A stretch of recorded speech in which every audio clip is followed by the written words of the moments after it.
This is episode 14, and we're so excited to have you back. So we are 4 episodes in to the second half of season 1, and we're super excited. Tonight, I happen to have my production manager back in the building, so I'm super excited about that. So y'all, please show Anthony some love inside of the comments. Today, actually, on podcast episode 13, I introduced you all to Ashley, and I told you all that I would be starting my little winning woman Wednesday, and this particular section of it was going to be entitled Boss Women, like boss women that are entrepreneurs, or that are boss women that are moms, or boss women that like work an everyday job but they're still a boss within their life. And Ashley was our first person because she just started her actual business, Amazingly Created. Please follow it on Instagram, where she creates vegan products used for your body.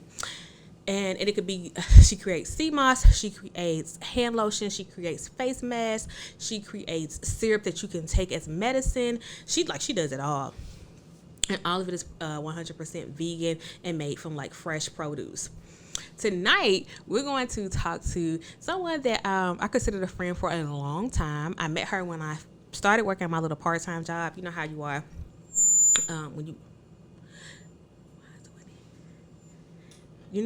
when you decide like, hey, I want to get a little part-time job.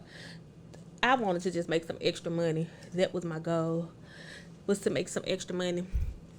So I got this part-time job at Burlington Coat Factory, and if I'm not mistaken, I think we were like all hired on together. It was her, and probably about 4 or 5 other girls. Of course, she was younger than me, but we got hired on. I think I worked at Burlington maybe for 3 years. Yeah, probably about 3.5 years. It was fun.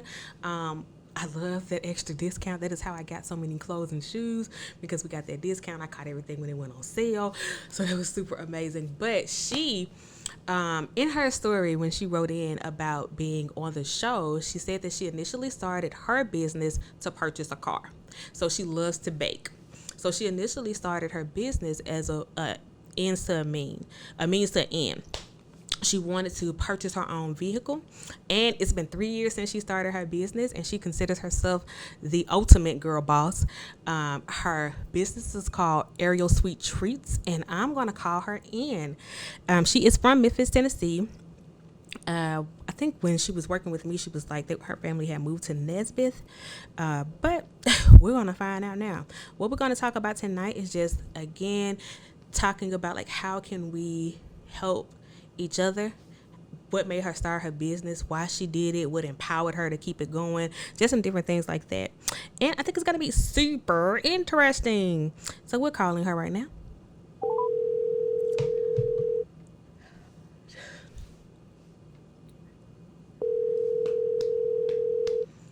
And I have my drink on the table.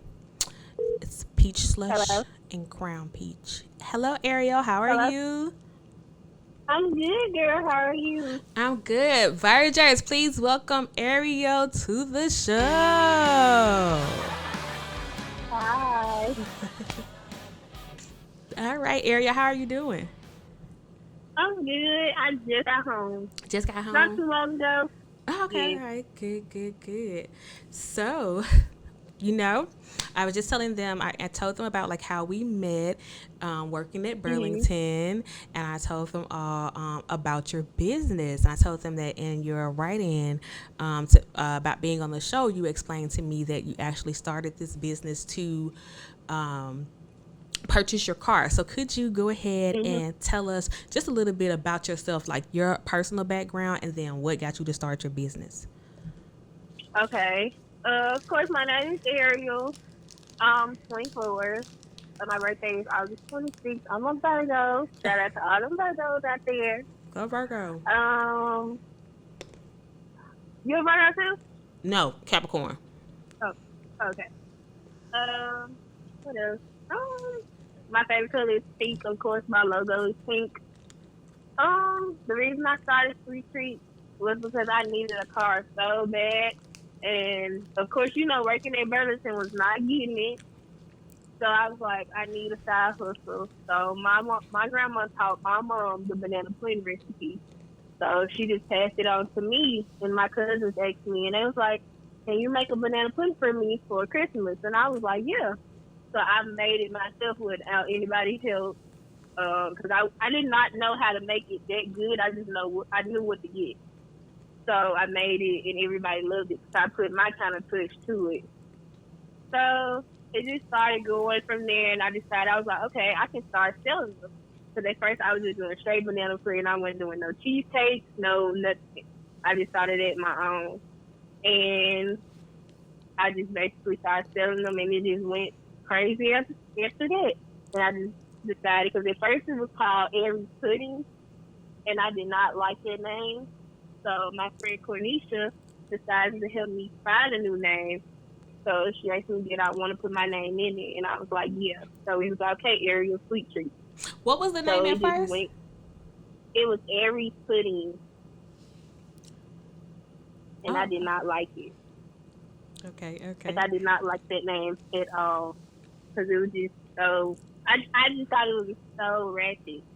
Because it was just how I spelled the name and everything. Because it had a Z at the end. And I was like, oh no. So we decided to do a whole new name. And it just went crazy after that. And I just decided to do more things. A lot of people asked about shortcakes and cheesecakes. And I didn't know how to do them. So I just decided to go on YouTube, look up recipes, like practice at home when I wasn't at work. And I just started doing more every day. And I just learned every day how to do different things.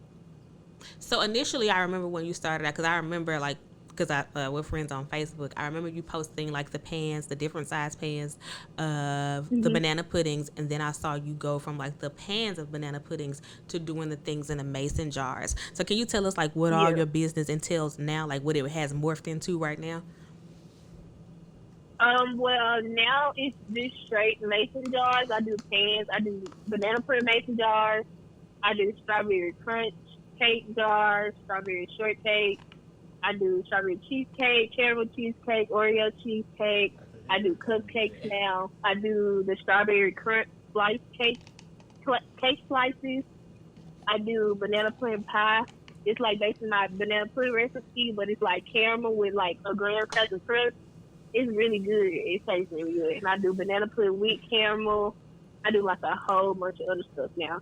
Like some of that stuff I just taught myself, because I just decided to add caramel to my banana pudding one day, and I let my mom taste it. And she's a picky eater, so I just decided to let her taste it. And she was like, it was so good, so I just started selling it. And as far as the mason jar idea, it came from my friend Cornisha as well, and I decided to do it too. That's why my logo is a mason jar. And I decided to go on YouTube to see how can I layer them to make it look neat. So I just started doing piping bags, and now I just layer them differently, and it looks so neat. Awesome. So in your first year, because you've been, I think if I'm not mistaken, what I read was you've been doing this for the past 3 years. Yeah, it's going to be 4 years on July the 26th. All right. So what was your first year like? Because I know like for me right now, this is my first year doing like my podcast. Shout out to me and my team, Anthony. This is my first year with the podcast, the book, the website. And the first couple of months, we've had good sales every time, but what I've been trying to tell other people that want to start businesses is that they need to consider that your first year is actually like being a freshman, and it means you got to put in work and actually really like, you're not making any money. You're putting every cent you get, you put it like back into the business. You may be able to save some every now and again, but for the most part, if you're like, so like for me, I'm like trying to buy equipment. I'm getting ready to buy a new desk, a new chair. Pam, the production manager, doing different things like that. So how was it for you your first year? Like, how did you survive the first year, and what did you do better the second year that made you go into your third? My first year was tough. When I say it was tough because I didn't know exactly how to run a business. So I had to go to my dad for a lot of advice because he went to school for business. So I didn't know how, like, price wise, and I had a lot of people I could say would try to run over me, like, because now I accept straight deposits. If you do not put a deposit down, I would not make anything. I had a lot of people I made maybe large pans, and they're like $24. They're big size pans. It's a lot of putting in that pan.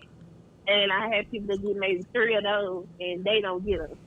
So that's a lot of money that's coming out of my pocket. It was stressful because I lost a lot of friends while I first started my business. My Lord. Because I couldn't do as much fun things anymore. I couldn't My go out Lord, as much girl, because I'm sorry. because I had to do orders. It's okay, trust me, girl, I understand.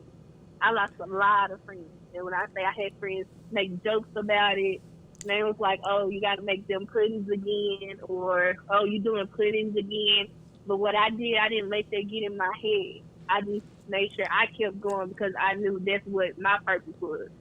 And if I want to keep doing this and try to be the best me I can be, I can't care about what nobody else said about it. Facts. So that's what I did.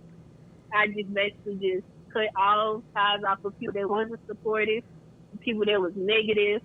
And the second year was way better because I had more of a business mind. I know how to talk to people, and I know how to sell my product. So that was like a big turnover for me. Oh, that's awesome. Like when the reason I said, like, tell me about it. I don't feel like I've lost any friends as of yet, but I do feel like and this is no shade to anyone. This is my podcast and I'm speaking honestly. I told y'all I'm going to tell you the blunt, honest truth, and that's what I want to do. And we need to be able to actually address things and be okay with shit being said. And if you get offended by what I said, I still love you. I don't care if you're upset. If you want to call me and talk to me about it, you're welcome. If you have my number to call me and talk about it. Otherwise, it has been said and put in the universe. But what I want to say is, we started out, I had to find a way to do it. I had an accident in December, and I just gotten, you know how sometimes you just get down and you're like, ugh. And I was like, I'm not going to stay in this particular situation. I'm not going to let my circumstances define my happiness. I can't do it. It's too stressful. It's making me it was making me feel miserable. So I text Anthony, who at the time, he wasn't my production manager. He was just my student. And I knew that he was really, really good with all this stuff. So he would let me ask him 50 million questions as long as he could sit in my classroom and warm his food up during lunch. And he would show me different things. So we found out how to do my book for free, like set everything up and sell it initially for free and then get money on the back end. Like they get their money on the back end, KDP gets their percentage on the back end, and then I get royalties from the book. But what happened was after I had the accident, I got down on myself. I called Anthony and I was just like, you know what, I need to do a commercial. And it was supposed to be 30 seconds. Then it went to 34 seconds because we kept going back and forth with ideas. And I was like, you know what, Akila, you're going to put everything that you said you were going to do in this commercial, and you're going to tell them when it's happening. This is going to hold you accountable to yourself. So a lot of people thought like, oh, I was trying to flodge, or a lot of people may have thought, I'm going to say that I was trying to like flodge or show off or whatever. But in actuality, I was putting it into the universe, like speaking it as though it already were, because it had been placed in me to do it. I had not done it yet. So I wanted to put it out there to make sure that I held Akila accountable for that. In doing that, I've had people to like bless me with different things, like bless me. Some people have sent the funds in. Some people have donated different types of, I had one friend to donate shades. She gave me a couple of purses. She gave me mailers. She gave me a whole bunch of jewelry that she had left over from her particular store. And I just, in all of that, there were people that I felt, and I'm not going to name any names. There were just people that I felt that acted a particular way. Like it was like, oh, and I am the type, and you know me, Ariel, you know me personally. I support people wholeheartedly. Yeah. Like I'm pushing you, I'm helping you however I can, whatever it is. Oh, you need this, or you want to do that. That has always been me. And I started receiving more support from people that I did not know. Now, my core friends, those core 4 or 5 friends that I always had, they ain't turned away. They buying books, they proofreading, they doing whatever it is I need. If I'm up early in the morning, asking questions or whatever and in need of help, they help me. But other people that I thought were like, we were like friends, but we might not have been as close as we used to be or whatever, they just like, it was like all of a sudden it became like this distance. And I was like, why? And I remember watching this video on either Facebook or YouTube. And the person was like, when you begin to excel, sometimes people around you get upset because now they're not the center of attention anymore, or they feel like you're in competition with them. And I was like, yeah, and it's sad because if you think about it, if you go in the store, we go in Walmart or Kroger's, the bread aisle is a perfect example. There's a multiplicity of bread on that aisle. Everybody does not eat the same bread. They have the nature's bread. They have that bread that's yellow and blue. I can't think of the name of it. They have Wonder Bread. They have the 99-cent bread for each store. Like Kroger's has its own brand. H-E-B has its own brand. There are so many different brands of bread. And everybody is at a different level to get whatever bread they want. So I'm like, in my head, I'm saying, everybody has the opportunity to do something. Everybody has an opportunity to get a check. Why is it that? Yeah. That's it. In my other podcast that we did, the podcast 13, that's what the person that was with me actually said. She was like, our problem is we live so much in our fear and we refuse to live in faith. So today I started a little series that's going to be going on online called Faith Over Fear Fridays. And I told in my post, I said, what we need to stop doing is taking shit personal. And get out of our head, get out of our way, and be okay with being still and working for whatever it is that we want. And that's what I'm doing now. I have a whole lot of stuff going on. Like, I wish I could say some of the stuff that I have going on, like within work and different stuff or whatever. But I'm like, cool, whatever. I know what I've said. Don't say it. Yeah.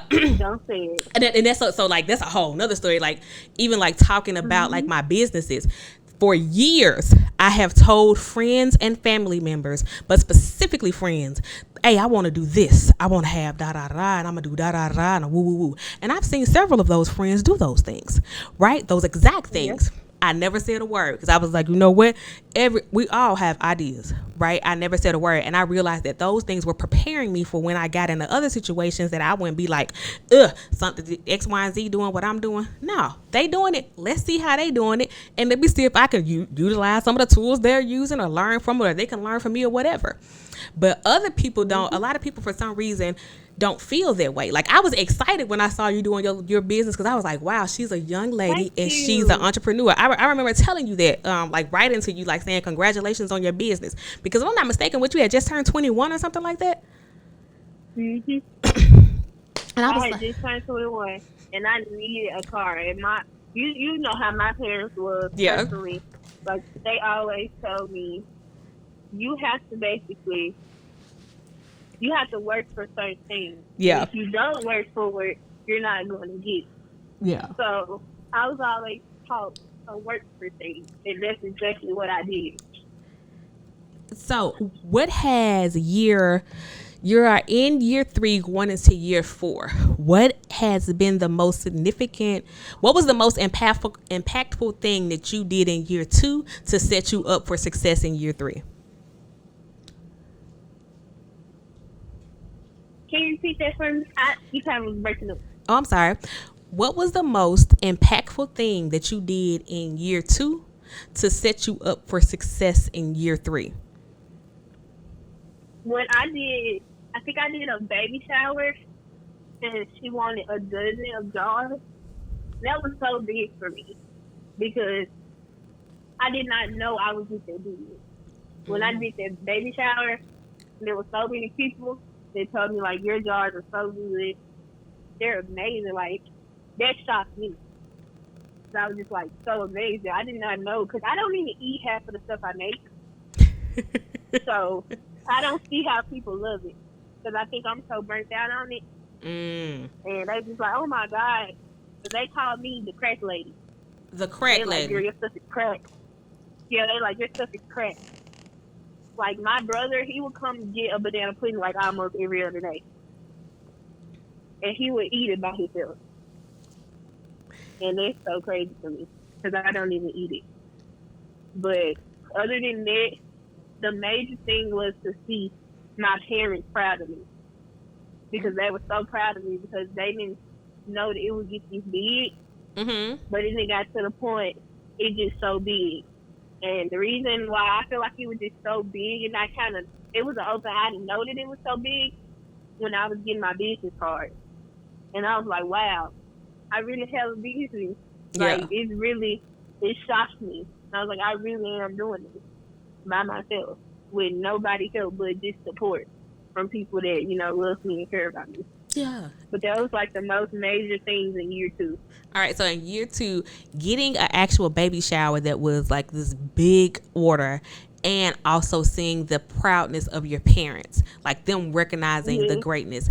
Okay, that's awesome. Like, I was talking to the young lady that I interviewed on episode 13, and I was telling her, I said, my dad, when I launched my website, he was excited when I did my book.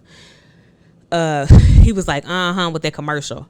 And it was okay because, again, the commercial was for me. It was like to keep me accountable. But when I dropped the book, he was extremely excited. And then when the website, so initially my website was supposed, and y'all probably done heard this before on here because I say it like this every time. Initially, the website I assumed was just going to be a page. I thought it was just going to be like one page and like, oh, you scroll down to the bottom, you put a review. You want to buy a book, email Akila. That's what I thought it was going to be. But I had also, like, Anthony and I had been talking about different things, and he was like, well, what do you think you need? And I started describing things to him. And when I'm talking about, like, I don't care what nobody say, my website the shit. Like, when you go on my website. It's really good. It's really cute, too. Like, I noticed that when I seen it, I was like, wow, this is cute. I really like this a lot. Thank you. My production manager made it. And when my dad saw that website, and he was like, oh, like, you legit a business. And he said to me, he was like, now you are the Akila that I knew you could be. Like, for so many years, my dad would always say to me, I'm just waiting on you to recognize who you are and walk in it. I was like, I am, like all upset. Like, well, I am. I call him 5 sometimes because he's the 5th child. So I'd be like, I am 5 going on now. I am. And when he said that this year, it clicked. And I was like, everybody else, you know how sometimes we are our own worst critics? Yeah. I had been, it wasn't anybody else. And like something that my person said, Ashley said on episode 13, 9 times out of 10, the common denominator in each situation is you. It is you. Even in a breakup, even in a robbery, something that happened, I feel like you, in some way, shape, or form, played a part in that. And for so long, I moved to Houston. I started making really decent money. I was excited. I loved my apartment, really loved my job. I got complacent. And I wasn't doing what I was supposed to do. And God was like, Sarah Jakes Roberts, she has a video on this, and she's like, he got to make you uncomfortable so you'll go do what you're supposed to do. And I was like, right now, like this school year right here, when I say God has disrupted everything, I mean everything from one end to the next. He has disrupted it all. He's disrupted relationships. Like, he's taken people that I kept trying to pull in my life, and he's like, God, I done told you, gone on from these folks now. These folks done told you to go on from them, and you still there. Leave these folks alone. The last time I was like, okay, God. I have to learn this too. Yeah. So I have to learn it a lot. How did that help you in your business? Learning to, like, when God tell you to leave folks alone, or when he helps folks walk away and you need to let them go, how has that helped you in your business? Girl, it helped me a lot. I just pushed them on after them. I'll be like, bye. Thank you, Lord. Because I cannot deal with negativity, especially with me. Because you've been knowing me for a while. You know, I done went from the childish Ariel to the grown Ariel. Yeah.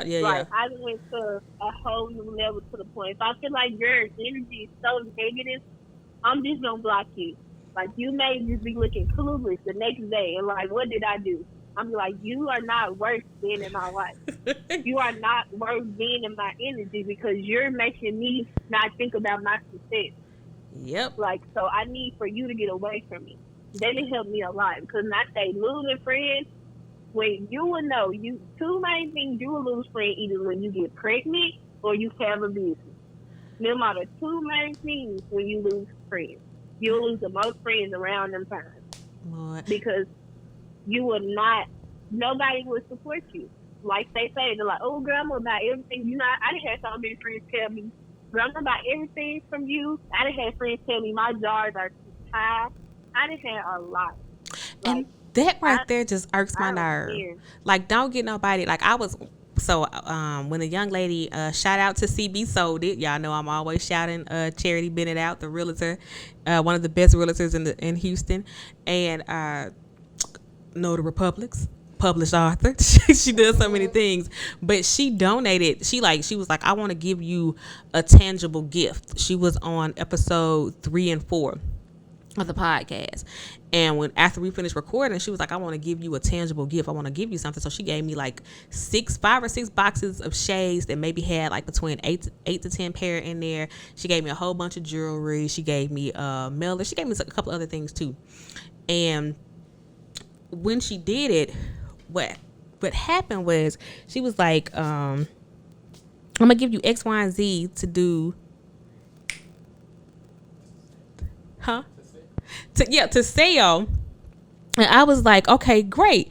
When I get ready to sell it, I go home, I take the pictures of it myself because I'm like, at this point, I don't have time to afford, and I'm really like self-conscious, and I didn't notice that until I started doing this stuff, because I was like, I gotta be the model for my products because I don't have anybody else to do it. I don't have time to wait to go to school. I can't go to school and ask my students to do it because we can't have the students in our pictures and different stuff like that. I'm not at home around my sisters and brothers, so they can't try them all. So Keela got to try on all these shades. And I'm like trying on the shades. I'm like, I got to try the model. I got to do this. I got to do that. But I love pictures. So, if you follow me on Snapchat, you know, I'm like, you probably like, Kayla, you act like that. Because on Snapchat, I'm just. You probably just like me. I'm always in the camera. Always in the camera. I'm like, girl, take my picture right now, please. Like, always in the camera. Yes, I am. When I say I'm always in the camera, honey, I'm always in the camera. But when I got home, I had some shades with me, and all of my siblings were like, let me buy some shades. They didn't say, Keela, let me get some shades for $10. They were like, how much the shades cost? Everybody that wanted a book in my hometown. They didn't say, let me get the book for $10. Let me get the book for $5. They paid the full price. And I was like, that's what you're supposed to do. You're not supposed to go to nobody's. If you got a friend, they got a catering business, they sell something, whatever it is, you're not supposed to half charge them or ask them like, hey, can I get a discount or da-da-da? You're not supposed to do that. And I ain't gonna lie. I told Anthony, because I was a little broke, I was like, can I get the teacher discount? I was like, can I get the teacher discount? But with that, you know what I'm saying? That was at a moment of like real duress. You have people that actually out here, they be like, oh, why you charging $250 for, like Anthony does photography? Why you charging $250 for these photos? Because it's $250. I got work to do. You want me to run around this park with you? Yes. Anthony will run around the park with you. He will hold your shoes. He will fix your hair. He will put on your necklace. He will tie your shoe, whatever it is. So this man, yeah. And I'm like, whatever the service is, like I saw you one night, you were, I think you were doing a TikTok, but you were cooking and you were using the little, what do you call the bag again? The filling bag? It's called a decorative bag. But I call them piping bags. You were using. I pipe them with all of my jars, and I pipe them for my cupcakes too. So you would.